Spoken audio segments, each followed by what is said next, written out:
साहब एक लोहार होता है, बड़ा नेक इंसान, पर उसका अंतिम समय आ जाता है और देवदूत उसे लेने आता है। तो वो देवदूत को बोलता है, देवदूत बोलता है भैया तुम्हारा समय हो गया, चलो मेरे साथ। तो वो बोलता है कि यार मुझे चलने में कोई ऐतराज नहीं है, पर पूरे 40 किलोमीटर के एरिया में मेरे अलावा कोई लोहार, और ये फसलों का टाइम है, हमारे किसान भाइयों को औजार ये सब ठीक करने पड़ेंगे और मेरे अलावा कोई इधर। तो भगवान को पूछ के आ, मेरे को 1-2 साल का टाइम। भगवान के पास देवदूत जाता है कि वो बंदा टाइम मांग रहा है। भगवान ने बोला जो किसी और का हेल्प करे, को किसी और की सेवा करे, उसको तो टाइम। तो 1-1.5 साल का उसको।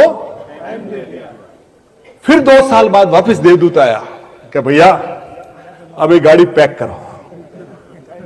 तो बोला कि यार मेरे को करना है, मेरे को साथ चलना है, पर जो मेरा पड़ोसी है ना वो बीमार है, उसके बच्चे छोटे छोटे हैं, उसकी बीवी भी बीमार रहती है, उसकी फसल उगी हुई है।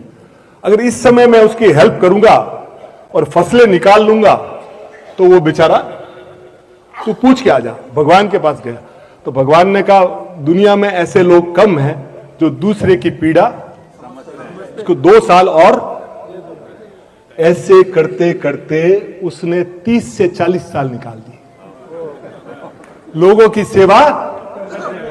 जब बूढ़ा हो गया तो उसने क्या किया, भगवान को फोन किया कि भगवान मुझे ले जाओ, अपना अभी शरीर कोई काम का। तो वो देवदूत बोला कि साहब अब तो इंक्वायरी रिटर्न आ रही है, अपने को लेने आ रहा है। तो भगवान बोले कि ऐसे इंसान को लेने तो मैं खुद जाऊंगा। तो भगवान स्वयं आए। भगवान सब जब यहां आए तो भगवान ने बोला, तो ये बोला कि साहब मुझे स्वर्ग में ले चलो, मुझे। बोले अभी भी तेरे को स्वर्ग की जरूरत है। बोले क्यों? कि तू 30-40 साल से जो कर रहा था ना वही स्वर्ग है। जो 30-40 साल से तू कर रहा था ना, हमारे स्वर्ग में भी देवता एक दूसरे की टांग खींचते हैं। ये काम करने के लिए हम इनसे, मैं भगवान या इंसान के रूप में पैदा होता हूं कि लोगों की पीड़ा हर सकूं।